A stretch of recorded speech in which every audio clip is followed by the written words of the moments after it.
Sir, can there be dry eye or red eyes due to IBS? अच्छा देखें, इसमें pure अगर आप IBS की बात करें या एंजाइटी डिसऑर्डर की बात करें और उसमें आप ये पूछना चाह रहे हैं कि ड्राई आई या रेड आई उसके साथ हो सकती हैं, तो बहुत अनकॉमन है। लाजमी तौर पे सबसे पहले जो आपने ये करना है कि आप किसी ऑप्थेल्मोलॉजिस्ट जो कि आई स्पेशलिस्ट होते हैं उनको ज़रूर दिखाएं कि ये जो ड्राइनेस है और ये जो रेडनेस है इसकी नौइयत क्या है, क्योंकि इसकी काफ़ी सारी वजूहात होती हैं।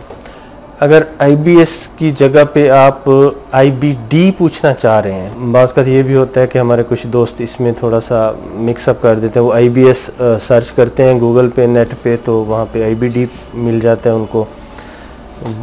वो एक तरह से ये समझते हो कि शायद ये भी IBS का ही वर्जन है। उसकी जो अलामात जब स्टडी करते हैं तो उसमें फिर आपको ये रेड आई जो आप फरमा रहे हैं इसका मिलना या ड्राई आई का मिलना, जॉइंट पेन होना, माउथ अल्सर का होना और उसके साथ फिर पेन, एब्डोमेन मोशन का होना, कॉन्स्टिपेशन का होना, ये मिलती हैं सामने। लेकिन वो IBD होता है which is quite serious illness, inflammatory bowel disease।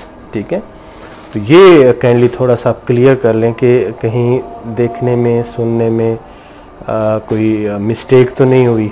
हो सकता है कि आपने IBD पढ़ा हो। IBD में रेड आइज़ और आइज़ के अल्सर, यस, वो हो सकते हैं वहाँ पे।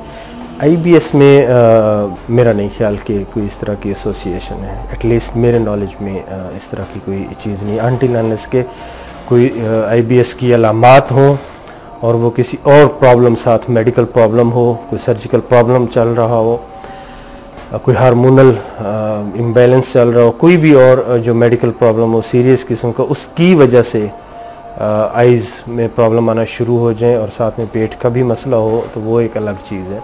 सिर्फ IBS और इस तरह की अलामात का होना मेरा नहीं ख्याल कि वो इस तरह की रिलेशन बनती है।